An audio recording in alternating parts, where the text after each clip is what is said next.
સદગુરુ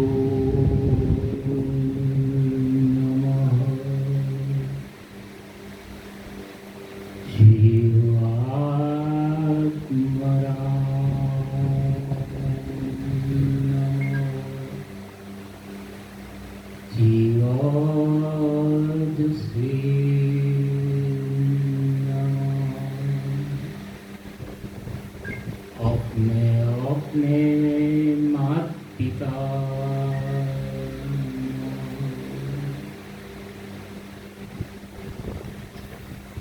मुद मंगलमय संत समाज बोलिए कबीर साहेब की जय।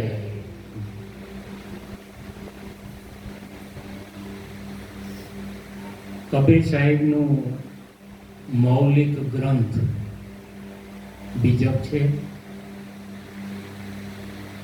એમાંની એક પ્રખ્યાત સાખી પથ્થર પૂજે હરી મિલે તો મેં પૂજું પહાડ, તાકે से तो चाकी भली जो आटा खाए पूरा संसार।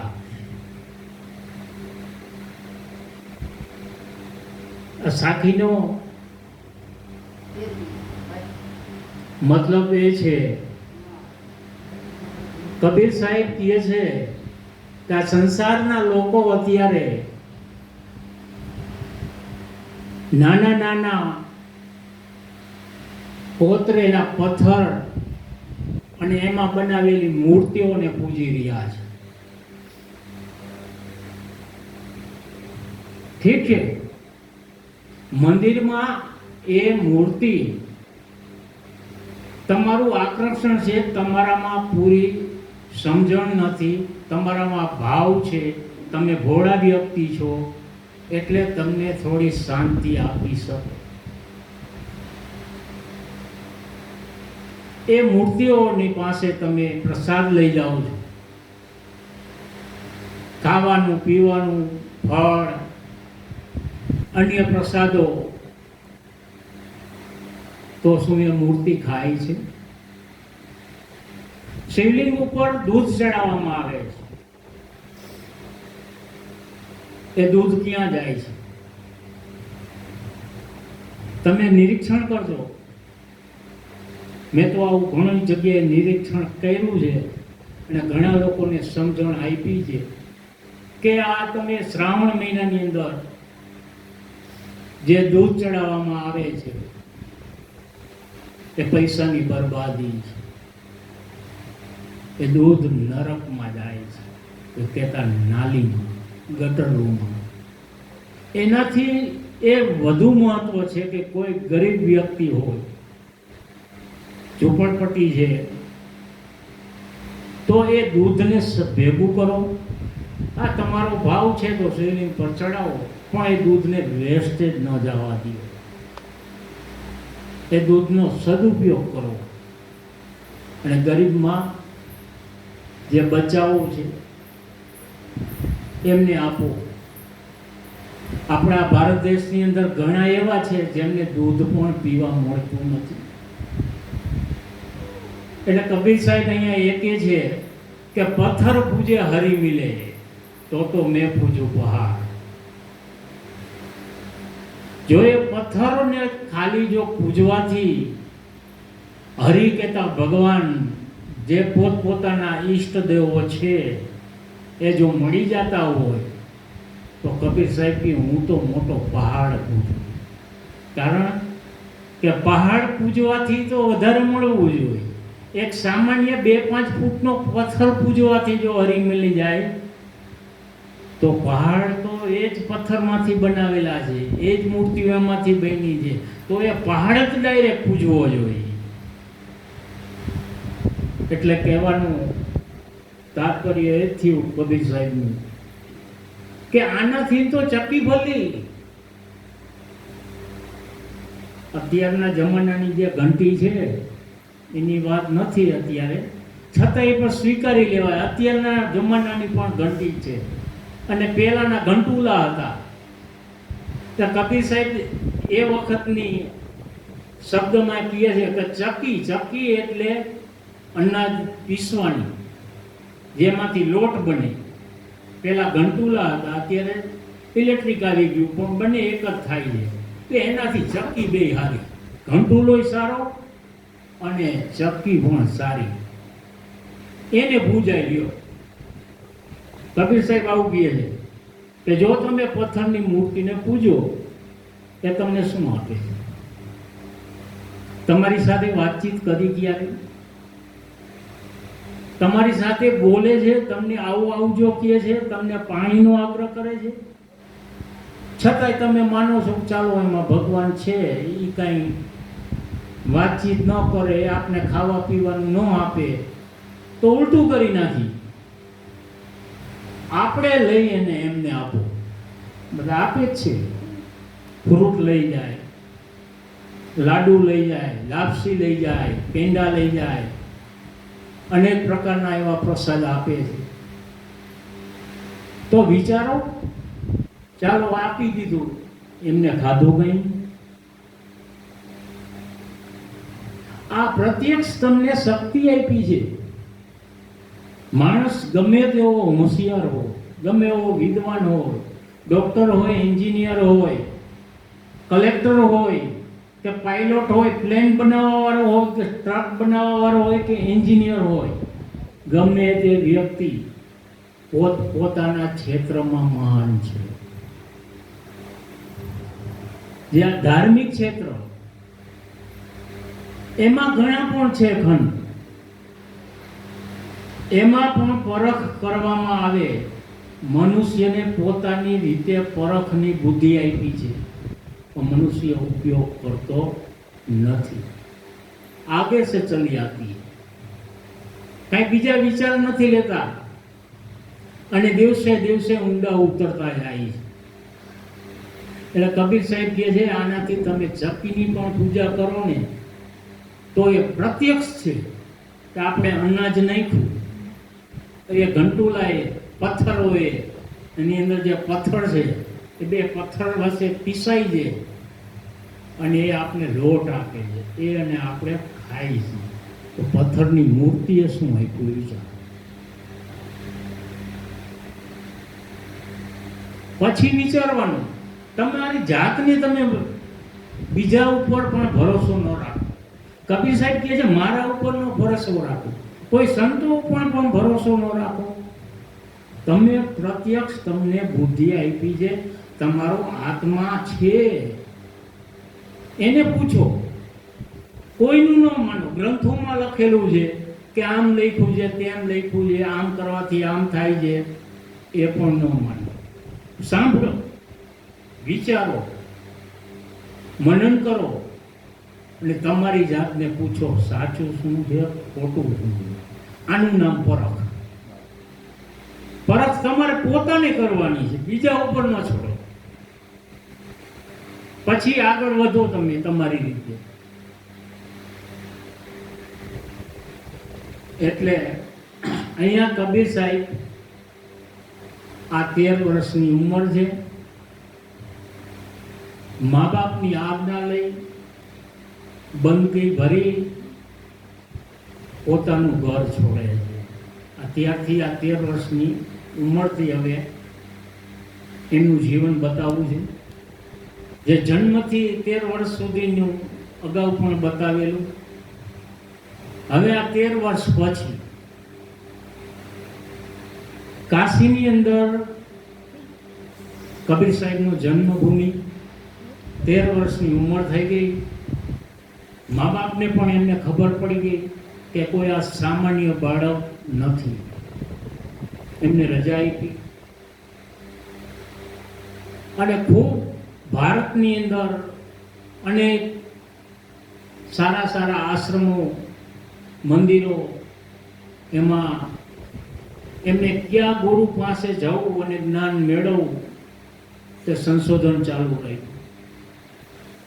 પણ તેમને પછી જાણવા મળ્યું કે કાશીની અંદર ગંગા નદીના ઘાટ ઉપર રામાનંદ સાહેબનો આશ્રમ છે, એમને ગુરુજી બનાવ્યો. અને એમને નક્કી કર્યું કે મારે રામાનંદ ગુરુજીને બનાવવા છે. કાશીથી પોતાનું જન્મસ્થળ એમને થઈ ગયું, આ તો સારું કહેવાય, મારે દૂર ભટકવાની ક્યાં જરૂર છે. એ તો ગંગા નદીના ઘાટ ઉપર રામાનંદ સાહેબનો આશ્રમ છે, ત્યાં પધાર્યા. કબીર સાહેબ નાની ઉંમર છે, 13 વર્ષની, બાળક સ્વરૂપ છે. આશ્રમની અંદર રામાનંદ સાહેબ આરામ કરી રહ્યા હતા. 11 વાગ્યાનો ટાઈમ. કબીર સાહેબ ત્યાં પહોંચ્યા. આશ્રમના બહાર શિષ્યો હતા રામાનંદ સાહેબના, એટલે શિષ્યો અમને રોકે છે કે છોકરા તું અહીંયા શું કરે છે? એટલે કબીર સાહેબ કહે છે કે મારે રામાનંદને ગુરુજી બનાવવા છે, હું એટલે આવ્યો છું. તો એમના શિષ્યોએ ના પાડી કે તું અહીંયાથી જતો રહે, ક્યાંક ક્રિકેટ ગ્રાઉન્ડમાં જા, કોઈ મેદાનમાં જા, ત્યાં રમ, અને સ્કૂલે તું જા, હજી તારી ઉંમર નાની છે. જ્ઞાન થાય એટલે ઉંમરની સાથે કોઈ લેવા દેવા નથી. કોઈ 15-20 વર્ષનો બાળક જુવાન હોય, એમનો આત્મજ્ઞાન થઈ ગયું, અને કોઈ 80-90 વર્ષનો માણસ હોય જેની આયુષ વૃદ્ધ થઈ ગઈ, સફેદ વાળ આવી ગયા, આંખે દેખાતું નથી, કમજોર શરીર થઈ ગયું, 80-85-90 વર્ષની ઉંમર થઈ ગઈ, જો એની પાસે કોઈ સાચું જ્ઞાન ન હોય, આત્મજ્ઞાન ન હોય, અને માનંદીની અંદર ભટકતો ભટકતો તે મરી જાય, તો એમનો કોઈ અર્થ નથી. તો ભક્તિને અને ઉંમરને કોઈ લેવા દેવા નથી. કબીર સાહેબનું આ 13 વર્ષનું શરીર રામાનંદના આશ્રમને રજૂ કરે છે જવાની, તો શિષ્યો એન્ટ્રી આપતા નથી, ના પાડે. એટલે કબીર સાહેબે વિનંતીપૂર્વક વાત કરી કે તમે મને એકવાર રામાનંદને સંદેશો મોકલો. જેમ સુદામા અને કૃષ્ણનો મિલાપ જે ગીતાની અંદર બતાવવામાં આવે છે કે સુદામાને પણ દ્વારકાની અંદર એન્ટ્રીની ના હોય છે, તો બહુ કર કરે છે સુદામા, જે કૃષ્ણને કહે છે કે જાઓ તમે કૃષ્ણને કયો મારો સંદેશો મોકલો કે સુદામા નામની કોઈ વ્યક્તિ આવી છે. એમના દ્વારપાલને આ કહે છે, અને કૃષ્ણ પાસે જ્યારે આ સંદેશો પહોંચે છે અને જ્યાં સુદામાનું નામ સાંભળી જાય છે, ત્યારે કૃષ્ણ તો તેની ગોપી દાસીઓ રાણીઓ અને શણગાર સજી રહ્યા હતા. એક મોટા સિંહાસન ઉપર બેસી રાજમહેલની અંદર, તો આ સિંહાસનના જેના મુગટ, એનો શણગાર, એની થાળીને ઠોકર મારી દે છે અને ખુલ્લા પગે દોડે છે. સુદામા મારો મિત્ર, નાનપણનો મિત્ર, ગરીબ મિત્ર, એને મળવા આતુર થઈ રહ્યો, અને ઉઘાડા પગે ઠેઠ દ્વાર પર જે એમની નગરી હતી, એનો ગેટ હતો, ત્યાં સુધી શેરીમાં ખુલ્લા પગે દોડ્યા. અને કૃષ્ણને ખબર પડી કે સુદામા આવ્યા છે મને મળવા, અને ભેટી ગયા. આ બહુ લાંબુ આખ્યાન ચાલે છે એવું છે, એની વાત નથી કરતો. એક તો અહીંયા એક રૂપક, એક દ્રષ્ટાંત આપવા માટે વાત કરી. ક્યારેક ટાઈમ લેશું તો આની ઉપર 1 કલાકનું પણ પ્રવચન આપી દઈશ. હવે મૂળ જગ્યા ઉપર આવી જઈએ, આશ્રમને. આ શિષ્ય જાય છે રામાનંદજીને જઈને વાત કરે છે કે આપણા આશ્રમમાં કોઈ બાળક જીદી આવ્યો છે, અને કહે છે રામાનંદને મારે મળવું છે, અને મારે એમને ગુરુ બનાવવા. તોય ગુરુ શિષ્ય કરતા ગુરુમાં જ્ઞાન વિવેક વધારે હોય, એટલે એમને શિષ્યોને કીધું કે એ છોકરાને મોકલો મારી પાસે. કબીર સાહેબ આવ્યો, બંકી ભરી પ્રણામ કર્યા અને કહે છે કે બાળક તું અહીંયા શા માટે આવ્યો? તો કબીર સાહેબ કહે છે મેં આ સંસારનો ત્યાગ કરી લીધો છે. મેં આ સંસારમાં 13 વર્ષની ઉંમરમાં શું છે, ક્યાં સુખ છે, ક્યાં દુઃખ છે, અને દુઃખને સુખને સમજવા માટે શું કરવું, એના માટે મેં આ ઘર ત્યાગ કર્યો. મારે આત્મજ્ઞાનની જરૂર છે. મને સાંભળવામાં મળ્યું છે કે રામાનંદજી આપ જેવા ગુરુ મહાન કોઈ અત્યારે ભારતમાં નથી, તો મારે તમને ગુરુ તરીકે સ્વીકારવા છે. તમે મને જ્ઞાન આપો, આત્મજ્ઞાનનું દો. એટલે રામાનંદજી કહે છે કે બેટા હજી તારી ઉંમર ઘણી નાની છે, તું અભ્યાસ કર, તું અભ્યાસ કર ને ત્યાર પછી તું મારી પાસે આવજે, અભ્યાસ પહેલા પૂરો કરી લે. તો કે ના, મારે આ અભ્યાસ કરવો છે, હવે આ અભ્યાસની શરૂઆત કરવી છે. આ પણ મોટો અભ્યાસ છે હો, આને તોલે કોઈ અભ્યાસ ન આવે.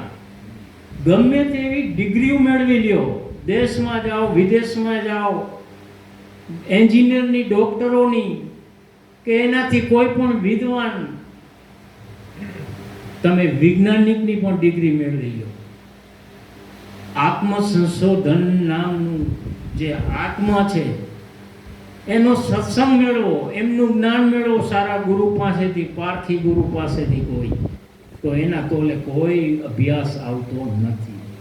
બધાય અભ્યાસ આની પાસે જીરો. આજે આ સમાજમાં જોઈ રહ્યા છીએ, દીકરીઓ દીકરાઓ એન્જિનિયર બની ગયા, ડોક્ટરો બની ગયા, વિદ્વાન બની ગયા, મેડિકલ લાઈનમાં, કોમ્પ્યુટર લાઈનમાં અઢળક પ્રગતિ કરી છે, છતાં કોઈને શાંતિ નથી. બધાય દુઃખ ભોગવી રહ્યા છે. વર્તમાન જીવન, હાલનું જીવન, એનું કારણ સાચા અભ્યાસની જરૂર છે. આ વિશ્વની અંદર પણ એક એવી સ્કૂલ કે કોલેજ નથી બની જ્યાં સાચો અભ્યાસ મળે. રોબોટ બનાવી દે તમને. આ જુવાન દીકરી દીકરાઓને પૈસા કમાવતા શીખડાવી દે. ડોક્ટરો બની ગયા. કોરોનામાં જોયું આપણે 20-25% એવા ડોક્ટરો હતા કે જે લાશોના સ્પેર પાર્ટ વેચી અને વિદેશમાં મોકલ્યા. કોઈ કેસ સંભાળવાનું નહીં, કોઈને કેસ આપવાનું નહીં, વીટી અને કહી દે બસ આ કેસ ફેલ થઈ ગયો તમારો, એમની જાતે સળગાવી દીધી. ઘરના માલિકને કોઈ લાશ આપવામાં નહોતી આવી. સારા પણ ડોક્ટર છે, ડોક્ટર ભગવાન છે. 75-80% ડોક્ટરોએ જ સેવા આપી. ત્યારે દરેક મંદિર બંધ થઈ ગયા હતા. કેવો દેવી દેવતા કે ભગવાન આવ્યા આ કોરોનાને મારવા, આ પબ્લિકની સેવા કરવા માટે, ત્યારે માનવી જાય. મનુષ્ય જ કરી શકે આ બધું. સારું કાર્ય, ખરાબ કાર્ય મનુષ્ય જ કરી શકે છે. કોરોનામાં ઘણા ડોક્ટરોએ અઢળક રૂપિયા બનાવ્યા અને ઘણા એવા સેવા આપી છે, ટાઈમે જઈમાં પણ નથી. સેવા આપવાવાળા ડોક્ટરોને પણ ધન્યવાદ છે. અને આવા ભણી ગણી અને ડોક્ટરીની ડિગ્રી મેળવી લાશુને ફેલ કરી નાખી, કાયદેસરના ઇન્જેક્શન આપી દીધા, સ્પેર પાર્ટ વેચી અબજોપતિ બની ગયા. આવા ડોક્ટરોનો તો ધિક્કાર છે. આ ડોક્ટર નથી, આ ખાડકી અભણ છે. આવી ડિગ્રી મેળવવાની શું જરૂર છે? આ ડોક્ટરને કોઈ લાયક ન ગણાય. જે સેવા આપી ડોક્ટર તો છે જ. સેવા આપવા વાળા ઘણા ડોક્ટર હતા. ત્યારે કોઈ દેવી દેવતા નહોતા એવા સેવા આપવા. મનુષ્ય જ આપી શકે. એટલે મનુષ્યને દિલ મેં ખોજી, દિલ મેં ही खोजो એ કરીમાં રામા. દિલમાં જ આપણામાં ભગવાન છે, આત્મા જ પરમાત્મા છે. આટલું જ્ઞાન, આત્મજ્ઞાનનું જ્ઞાન કબીર સાહેબ મેળવવા માટે રામાનંદના આશ્રમમાં પહોંચ્યા. બંને વચ્ચે સવાર સાંજ સત્સંગનો વાર્તાલાપ થાય. કબીર સાહેબ કંઈ નથી બોલતા, ચોપચાપ સાંભળે જ છે. 5-6 મહિના ગયા. કબીર સાહેબ કોઈ રામાનંદને ગુરુ તરીકે સ્વીકાર્યા નહોતા. આજ ઘણા કહે છે કે કબીર સાહેબના ગુરુ રામાનંદ છે. ખોટી વાત છે. કબીર સાહેબે સ્વીકાર્યા નહોતા, ગયા હતા, પણ રામાનંદનું જ્ઞાન એમની પાસે બચપન લાગ્યું કે આ ગુરુ અધૂરા છે. આ આંધળા ગુરુ છે. આંધે અંધે પેલિયા રાહ બતાવે કોણ? જે ગુરુ આંધળો હોય એમના શિષ્ય ને શું બતાવે? એ પણ આંધળો. કબીર સાહેબ રામાનંદના આશ્રમમાં રહી અને પરીક્ષા કરી રહ્યા છે રામાનંદની. 5-6 મહિનાનો ટાઈમ વીતો. કારણ કે રામાનંદે કીધેલું હતું કે અહીંયા જ્ઞાન મારી પાસે મેળવવું હોય તો ખાલી પાટી કરીને આવવાનું.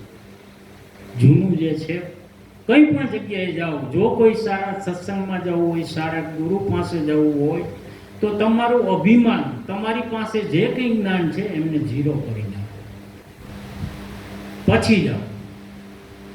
તો ગુરુ હોવા જોઈએ સાચા. આ સિદ્ધાંત યાદ રાખવાનો છે. અત્યારે નકલી બાવાઓ ઘણા વખડે છે.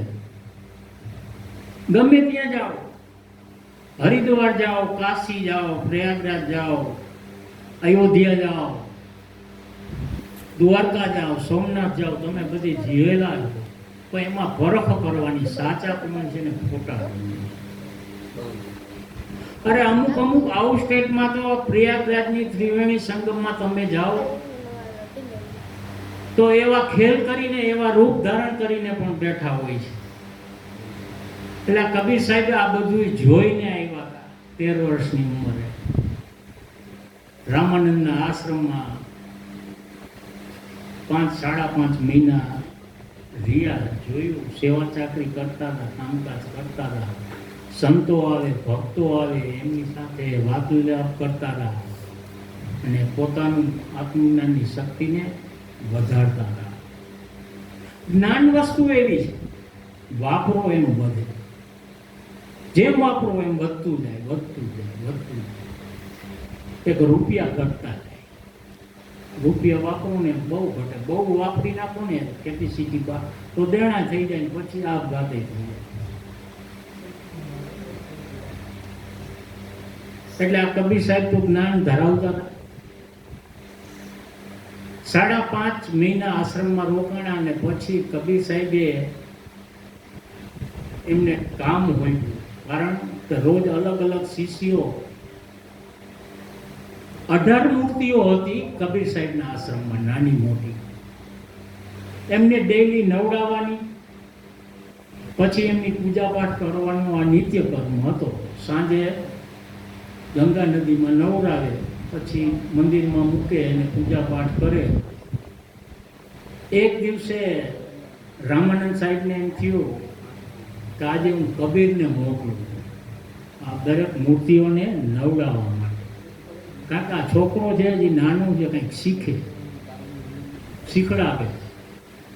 કબીર સાહેબ શીખેલા જ હતા,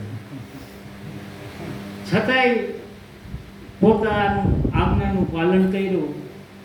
રામાનંદ સાહેબે કીધું કે બેટા કબીર, ગંગા નદીના કિનારે આજે તારે દરેક મૂર્તિઓને, ઠાકોરજીને બધાને નવડાવવા જવાના છે.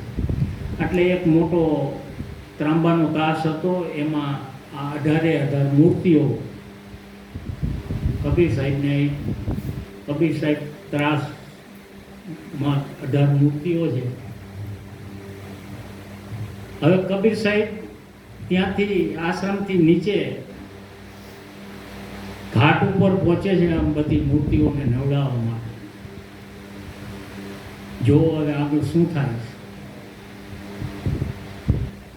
ગંગા નદીના કિનારે પહોંચી ગયા છે. હાથમાં ત્રાસ છે, 18 મૂર્તિઓ છે. એટલે કબીર સાહેબ પહેલા જ્યાં પેલું પગથિયું પાણી વાળું પહોંચ્યું ત્યાં પહોંચ્યા અને બાજુમાં ત્રાસ રાખ્યો, ખોબેથી નવડાવવા માંડ્યા. કબીર સાહેબ તો બાળક હતા ત્યારે. એમને વિચાર આવ્યો કે આ હિન્દુસ્તાનનું સંચાલન કરી રહેવાવાળા જગત નિર્માતા નહીં, કારણ કે હિન્દુસ્તાનમાં છે અને જગત નિર્માતા ન કહી શકાય. આ દેવી દેવતાઓ બધાય છે, એને આજે મારે નવરાવવાનો વારો છે. હવે આ ખોબેથી તો આના આ તો મોટા કહેવાય, સર્જનહાર કહેવાય કે જે સૃષ્ટિનું સર્જન કર્યું એવું માનવામાં આવે છે આપણા ભારતની અંદર કે આ દેવી દેવતાઓ છે, આ ઠાકોરજીએ.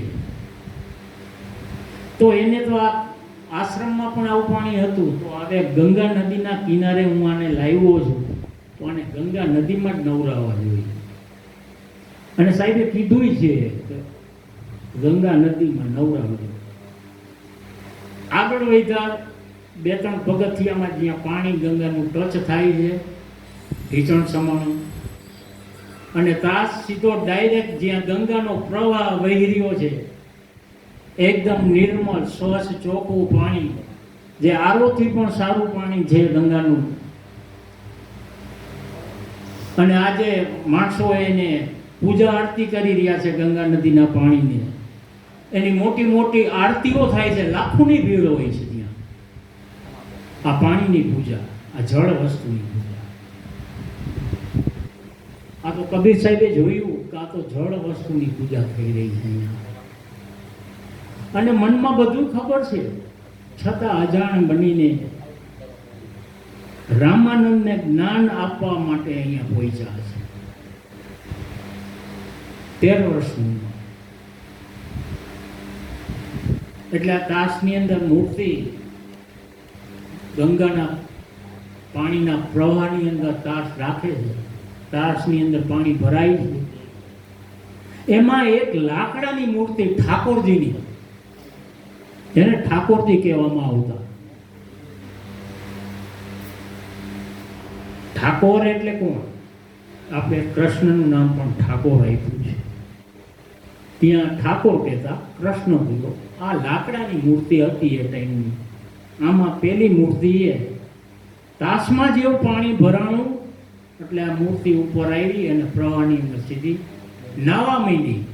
ઠાકોરજી તો મીંડા નાવા ગંગા નદીમાં. ભાઈ આ તો ઠાકોર, એને કોણ રોકે? એની ઈચ્છા પડે એમ કરે. કબીર તો નાનું બાળક કહેવાય, એને નાવાની છૂટી હોય ગમે ત્યાં. એ તો અંદર જતા રહ્યા નાવા માટે. હવે કબીર સાહેબ વિચારે છે કે બીજા દેવી દેવતાઓ 17 વૈદા. કોઈ લોખંડના હતા, કોઈ પિત્તળના હતા, કોઈ તાંબાના, કોઈ ચાંદીના, કોઈ આરસના, કોઈ પથ્થરના, આવા અલગ અલગ વેરાયટીમાં નાના મોટા. આપણે તો અહીંયા ક્યાં છે, તૂટોય નથી દેવી દેવતાઓના. લાખોની સંખ્યા છે, 33 કરોડ દેવી દેવતા છે.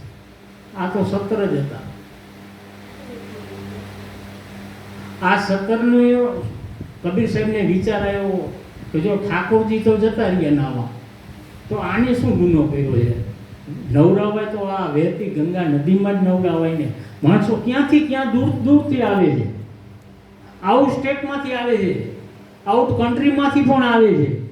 તો હવે અત્યારે જો કબીર સાહેબ અહીંયા આ મૂર્તિ જો બાકી રહી જાય તો એને ખોટું લાગે. તાસ ઉપાડી અને સીધો ઊંધો ગંગા નદીની અંદર કે તમે પણ નાવો, તમે શું ગુનો કર્યો છે?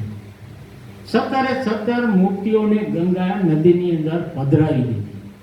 અને નાવા માટે બીજું કાંઈ નહીં કે નાવો તમે. તમારી ઈચ્છા પૂરી થઈ જાય. મારું કાંઈ આમાં હાલે નહીં. હું તો એક નાનો બાળક 13 વર્ષનો, હું તો ગુરુજીએ કીધું છે એટલે નવડાવવા માટે આવ્યો છું. તમારે જ્યાં સુધી નાવું હોય ત્યાં સુધી નાવો. હું અહીંયા પગથિયે કાંઠે પલોઠી વારી અને કવિ સાહેબ બેસી ગયા.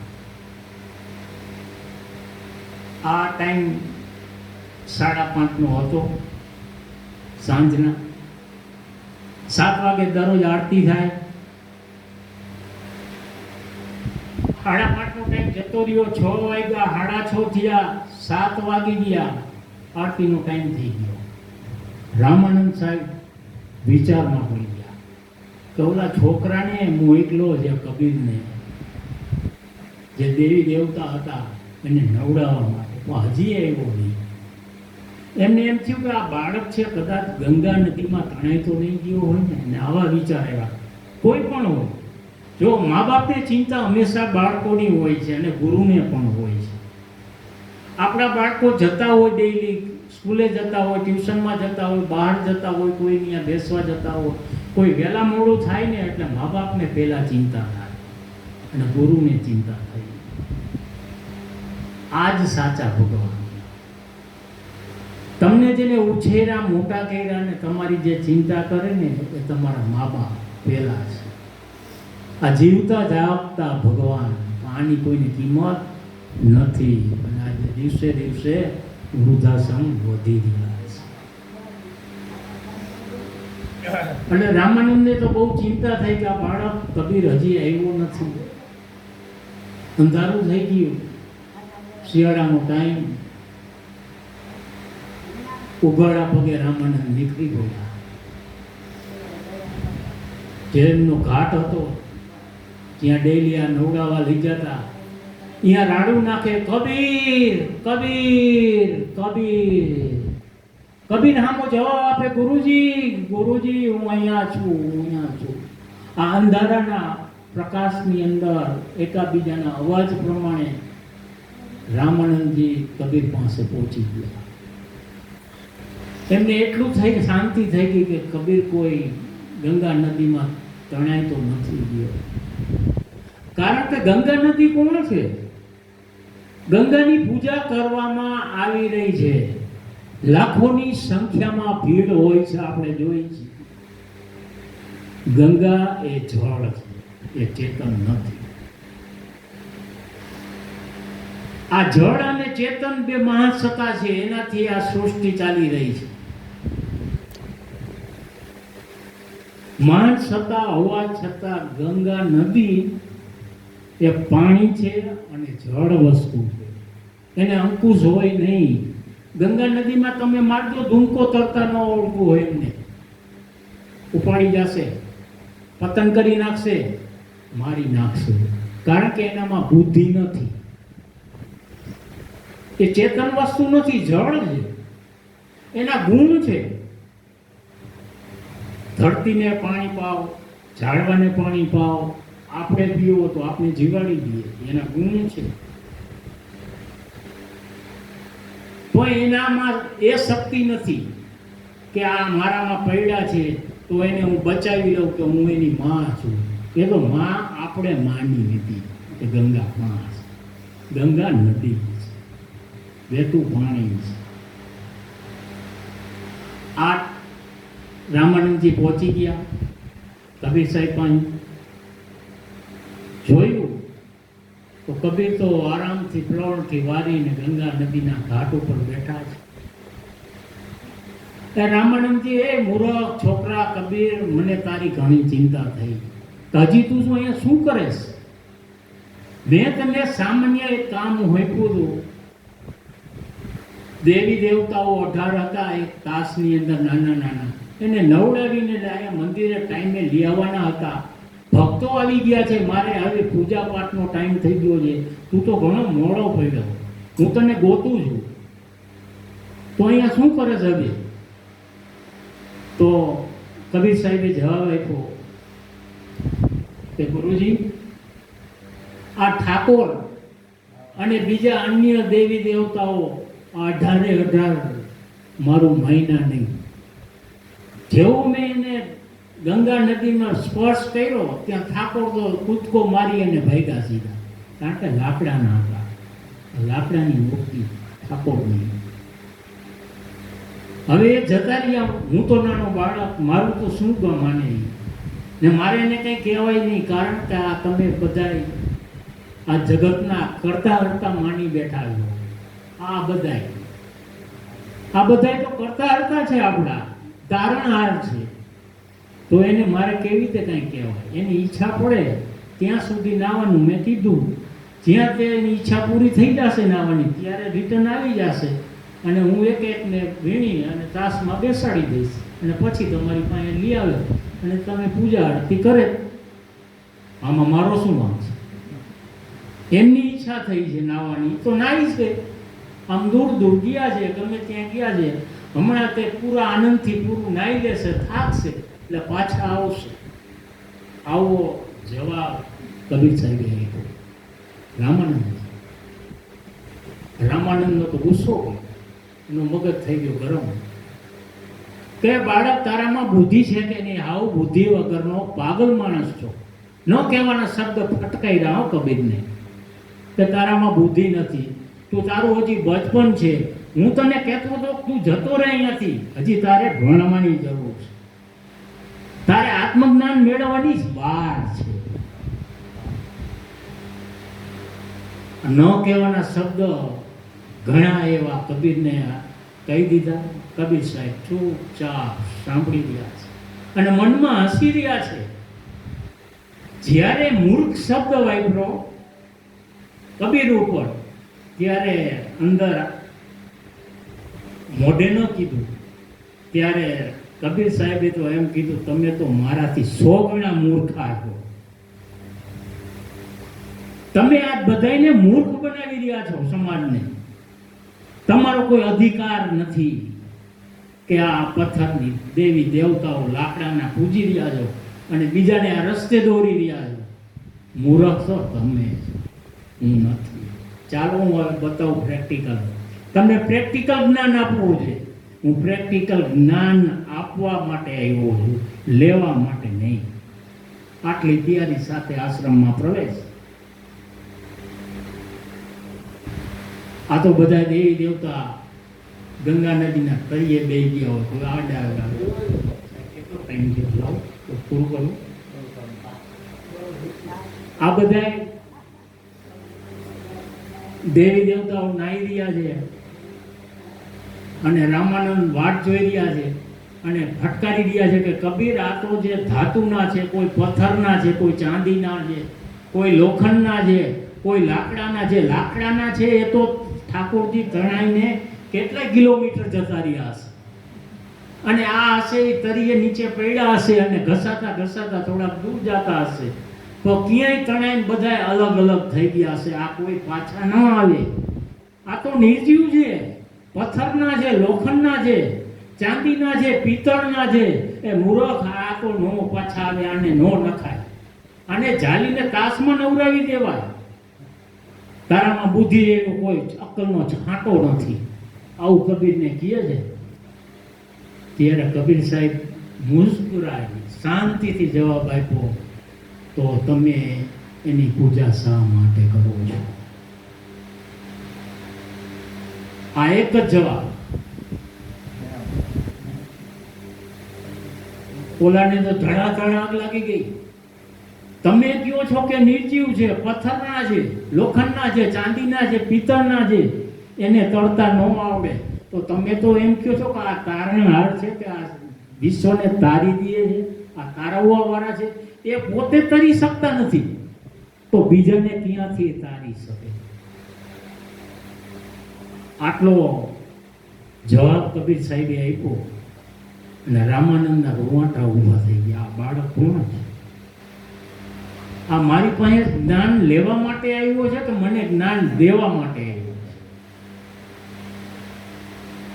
રામાનંદે કીધું, કબીર, હું તારી શક્તિને ઓળખી ગયો છું. તું તો બચપણથી જ આમાં કાંઈ જ્ઞાન ભરીને આવેલો છો. તું કોઈ સામાન્ય વ્યક્તિ નથી. તું તો આ ઉગતો એક સૂરજ છો. તું મોટો થઈશ ત્યારે નક્કી મને એમ લાગે છે કે આ પૃથ્વી ઉપર તારું જ્ઞાનનો પ્રકાશ પાથરી દઈશ, અને એકવાર કબીરના નામનો જય જય અને ડંકો વાગી જશે. આ બાળક સામાન્ય નથી. આ રામાનંદને ખબર પડી ગઈ.